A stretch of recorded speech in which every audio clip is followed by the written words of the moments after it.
February the 16th and March the 2nd, 2019 are decision days for Nigerians. Men and women of the electoral jury, if we put it that way, will trip out to decide on their next president, state and national assembly representatives, as well as state governors. Now, the question is, how prepared are all stakeholders for this deciding action? Well, we have our guests joining us now, political analysts Ayodele Adewale and Akeem Damola, an APC chieftain. Good morning, gentlemen. Good to see you. And compliments of the season. Same to you. Yes, I hope you've been enjoying the holidays. Well, we tried to. Okay, you tried to. And you tried very much to make us enjoy it, too. Thank you so much for, the kind gesture. All right, so towards 2019 elections, so many things are on the minds of people, including INEC. INEC has been talking about, its concerns about security and all of that. On the one hand, people are saying, we're not hearing much about issues other than, looking at the papers, the headlines. It's a lot of mudslinging, throwing punches under the belt and all of that. And we're not even seeing campaigns yet. What exactly is going on? Let's start with you, Alhaji Damola. About the next coming election, I do not see anything that is more important than this coming election, because we know where we're going. We do not even need campaign to that extent anymore, because we know what is really happening in Nigeria, particularly with the former government that was hosted by the President Buhari election that time. So seeing both of them, putting them on the drawing board, one would see that the government of Buhari is quite better, and even better than the former government. But we're not doing a comparison between the former administration or the present government of President Buhari. What we're trying to do is, as we look forward to 2019 elections, do you have any concerns? Like every other Nigerian? Like the security situation, for example? INEC has said with the ASU strike that, it's going to have problems with getting the kind of ad hoc staff that it should be getting. All those kinds of things. And then, of course, the Electoral Act that has not been signed by President Buhari. The ASU strike thing, I am sure the government will settle that out of their willingness. The government will do that. Okay. But the one about the coming election, in Nigeria, everybody can see from this end that things are going to be how we believe in, because the election, we've been passing through all this type of a thing for a long time, and we know where we're going. If they do campaign and they do all sort of hate speeches and all that kind of thing, I don't think that will change the mind of people who have made up their minds with the new with the government that is there now. So if they do campaign or they impress in people about what is happening now, about the hate speech, it doesn't matter to many people in Nigeria. We've seen how it was a long time ago. But the same hate speech issues, the Minister of Information, right, Lai Mohammed, who is a part of this government, has come to say that hate speech is going to kill Nigeria. And he has gone all out to campaign against hate speech. So wouldn't that have great impact on how the voting patterns will be, or how people are going to respond or react to the government? Adewale, you want to respond to that? Well, it is very good that the present administration has been leading the campaign against hate speeches. The campaign should be issue-based, should be program-based, and it should center more on how we secure our country and, of course, improve on our economy. But are you seeing that so far when it comes to the issue-based campaign so far? Well, from the APC angle, yes.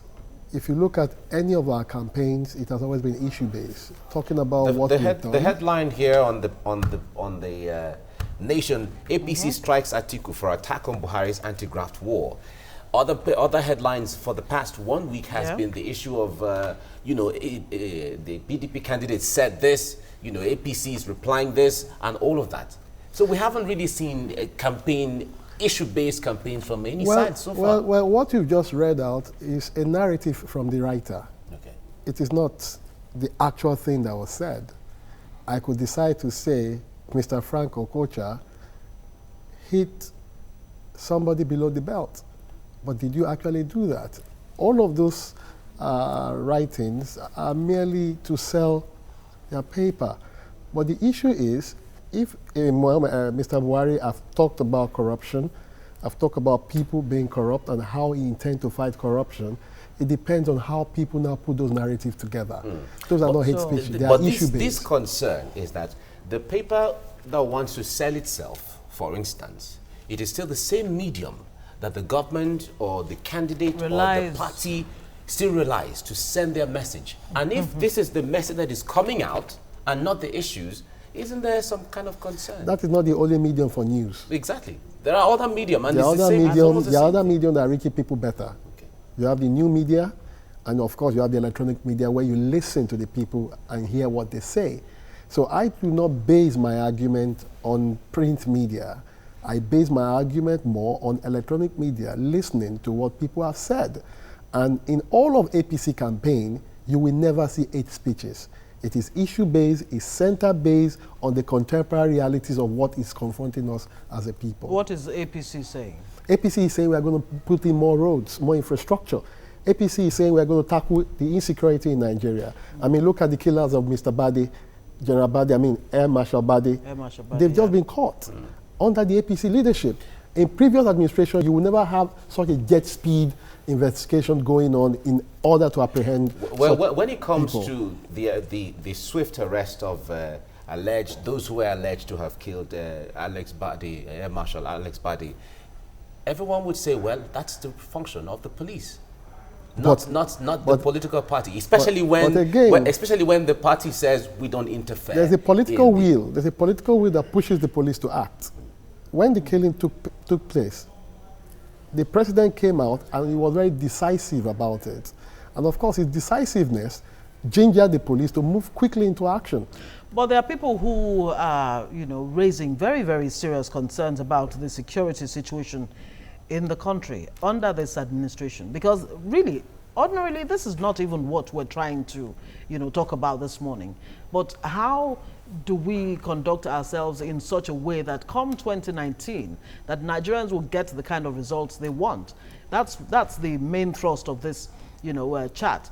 But then again, we're narrowing it down to doing some kind of assessment of this present administration compared to the previous ones. But people would say to you, why should these killings be happening in the first place? I mean, you've had a consistent killing of top army hierarchy. You had General Alkali, who was killed around June, and then you have the former Chief of Defense Staff.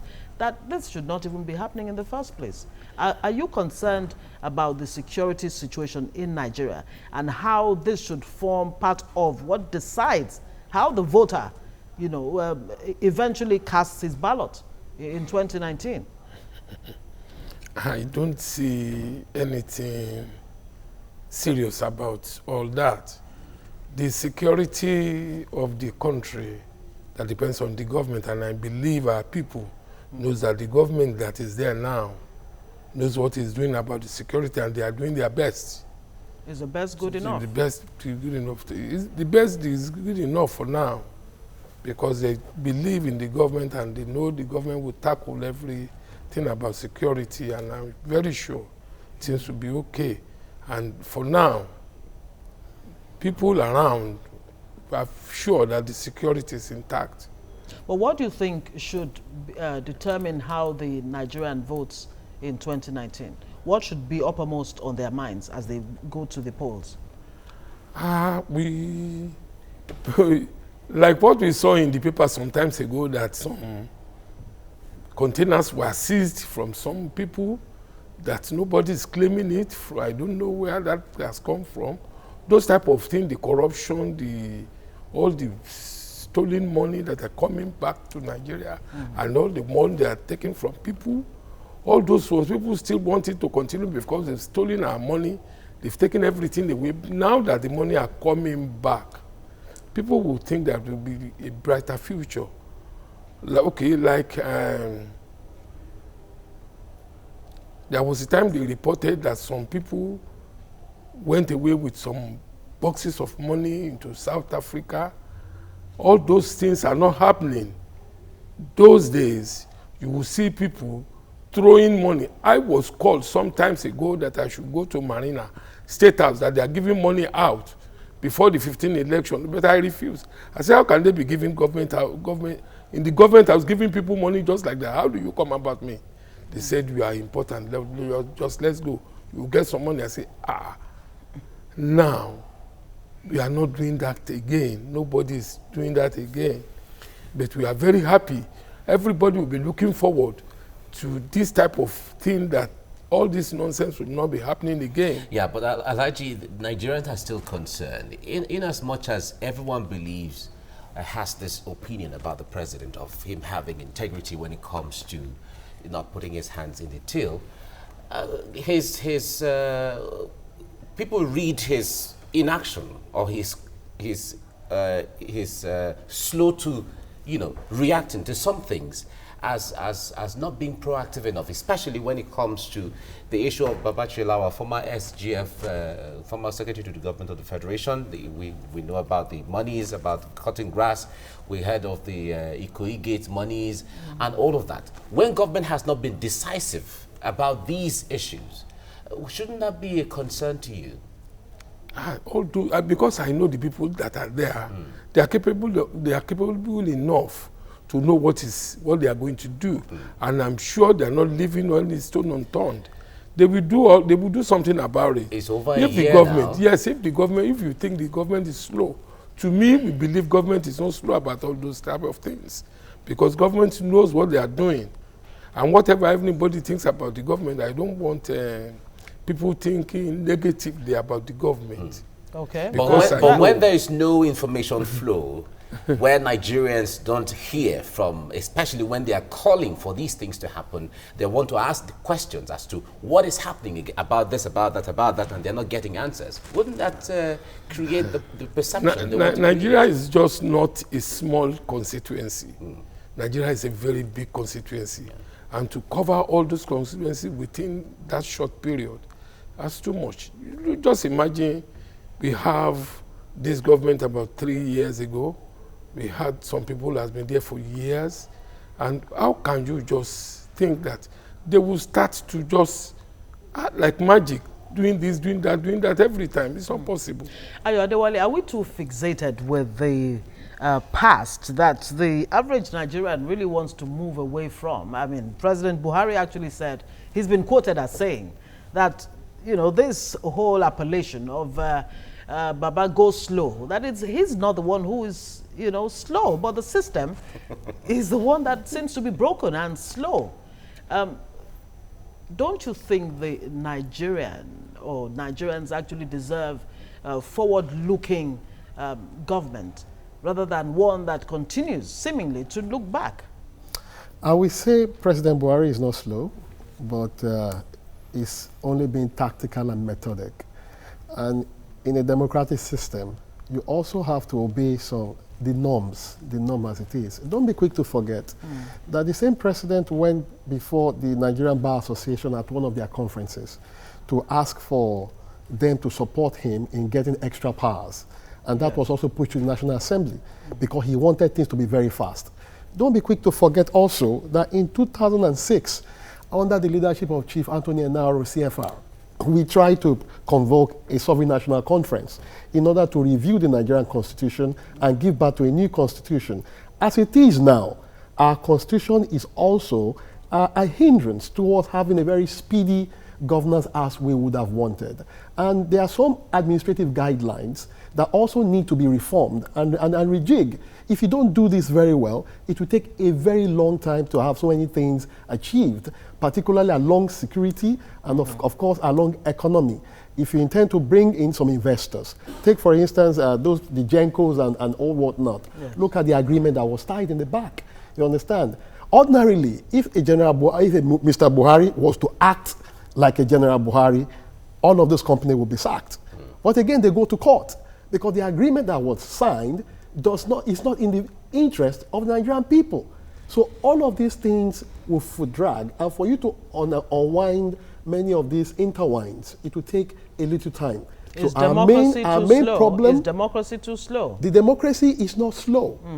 Like he has said, when you talk about the system, there are so many hiccups in the system. And when you talk about the system, you talk about the laws, the administrative laws, the bylaws, and of course the constitution. All of these knots need to be untied for you to have a very speedy Isn't that why Nigerians are calling for a restructuring in the first place, where everyone is saying, and the vice president have often come out to tell you that they are for restructuring. Very good. In fact, you just took that out of my intention. But the point there is, the government in place is saying we are in support of restructuring. Nigerians are saying we are in fact, they are saying, government, please restructure. If the government in place right now is saying we're in support of restructuring and they're not making the move, then who should make the move? Then who should restructure Nigeria? Alhaji? Restructuring Nigeria. Who should make the move? Who has the powers to do all of that? I think the constitution is there for us to follow. You see, when they transfer us from the Westminster parliamentary government to this presidential United States government, that time it was a decree from the military who just transformed us within a day. But in this democracy government, we need to put up some bills to the House of Representatives. Before they pass it, they pass the readings, then they go to National Assembly, they go to the Senate to do all that.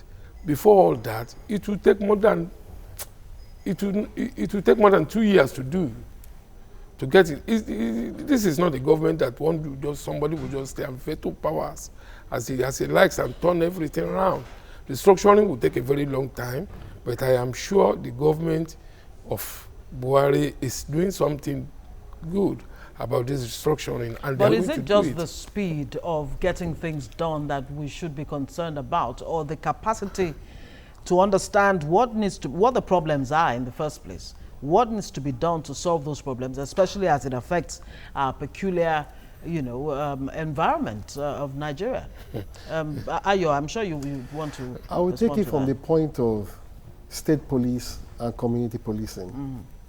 You heard when the vice president also said that the administration is for state policing.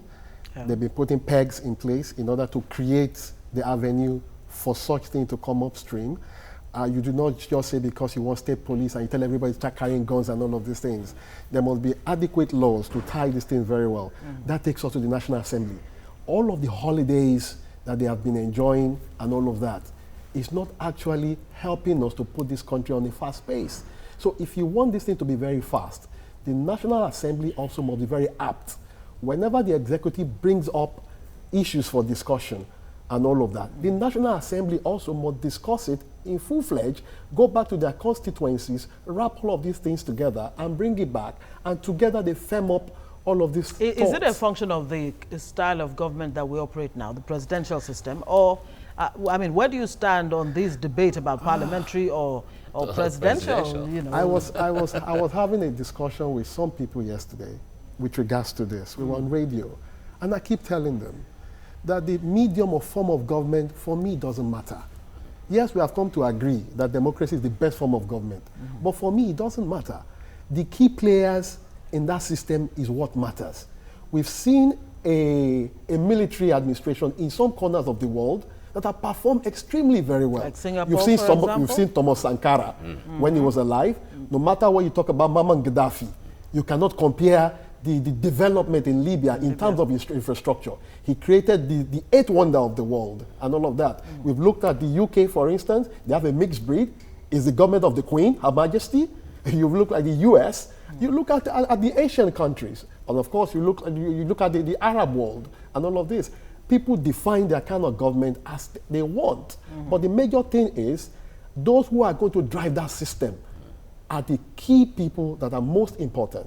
But if we have agreed that we want to be democratic in Nigeria, then we must go out of the box to look at the best people that will drive our system. Okay, those who will drive the system are most important. Key word there, those to drive the system. Now, let's narrow it down to your party, the APC. And the point there is, we have seen lots of, seeming crisis within the political party. We remember Imo State, the governor having issues with the national body. In Ogun State, it's the same thing. From Zamfara State, the same APC is not going to field any candidates from there. In River State, it's also all of this, all from issues within the political party. Do you think this is going to affect the way that APC is going to stand in the election one way or the other due to this internal crisis where some key players that are supposed to be championing the party could be working against the party? I know for sure that all these things that are happening in the party are going to be because we have what we call peace committee. The peace committee will go around and settle all matters of every state. The peace committee has been in place. Several peace committees have been set, and they couldn't handle all the issues. I have been in this progressive party for a very, very long time. We've been having crises long ago. Even when Awolowo was there, we've been having crises. And those type of crises we're having now, there was no crisis like that. When Awolowo was around, Awolowo would pick somebody from one state and to another state to contest, and nobody will argue. But remember his issues with SL Akintola. What I think was that the devil was sleeping then. Now, the devil is awake. So everybody wants this, that. I am very sure with the party we are, no matter anything you have in mind, talk less of Ogun State and all those Zamfara State, they will come down to their knees because we have this progressive party and we know what we're talking about. How progressive, how much progress can this progressive party make, with all this crisis? The peace committees have been in place. You had the one led by Asiwaju Bola Ahmed Tinubu, the national leader of the APC. And, a few other ones that have been constituted. And we don't seem to be hearing much, from those quarters. Those who are, angry, for want of a better word, or disgruntled, or dissatisfied, aggrieved. Okay. In Ogun, are still very aggrieved. They have even jumped ship, except, in Imo is the same thing. In Zamfara is the same thing we're hearing. So, can a disunited party actually deliver? I'll only say that it's not too far a journey to freedom in the APC. Okay. And what we'll be seeing in years to come, time to come, is a party that will organize more platforms where you're going to have more robust discussion. You see, the difference between now and the Awolowo time is that quarterly, they have a retreat. They go to discuss. Understand? And in these discussions, issues are brought out. People extrapolate a lot of things. And at the end of the day, they come to a consensus. They go back to implement what they have discussed. Power is also discussed and all of these things. Then they meet again, they review what have happened, and they continue to go. That does not mean that you will not be having some differential views and all of these things. But what we are having now is a party that have come to stay, but you have a lot of strange bedfellows that do not understand the essence of the creation of the party by the founders. And that is why you see the founders, even when they have differences, you understand, people perceive that there was a difference between President Buhari and Asiwaju and all of that. And Asiwaju said there was nothing. You understand? He kept it in, moved on, and today you can see how robust their relationship is, and they are continuing to journey on. So for those people who feel that you put one leg out, one leg in order for you to achieve your view, I was smiling this morning when I was watching your TV around 4 a.m. I was watching the news, and they talked about Mr. Okorocha wanting to contest for president in 2023. And I just adjusted my pillow, and I was watching. I said, okay, when that time comes, they will now ask you, how loyal are you to the party? Remember, there was one leg out, one leg in. How do we entrust power in your hands? You see, there's a way the past revisit the future. And whatever you do in the past will always wait for you in the future. I would have wanted a situation whereby everything be discussed within. And now if that you even talk about that, the APC seems to be dangling this carrot, you know, and it's speaking from what some people have said, speaking from both sides of the mouth. While on the one hand, you have Boss Mustafa, the you know, the SGF, who's saying to the Southeast, if you vote APC in 2019, you will definitely get 2023. And then you have the Minister of Power Works and Housing, BRF, Babatunde Raji Fashola, and, you know, well, of course, the Vice President has just said, Southwest, vote APC come 2019, and then you will get 2023. What are we to make of all of this? Offers? Well, those are individual views. Okay. They are not the view of the party. They are not the view of the party. If you want to hear the view of the party, you either hear it from Mr. Buhari, or you hear it from Asiwaju, or you hear it from the party national chairman. Okay. That is the view of the party. So if individuals decide to try to, you know, find a subtle way into people's heart in order to put them into stream, is agreed. But again, all of these views will be brought to the center. They will discuss it at the NWC, then they have a resolution. Back to the question that I asked earlier, what should be the driving force or the deciding or the decider as the average voter goes to cast its votes in 2019? Because the APC is still talking about security, corruption, and economy. The same planks on which, you know, it carried out its campaigns in 2015.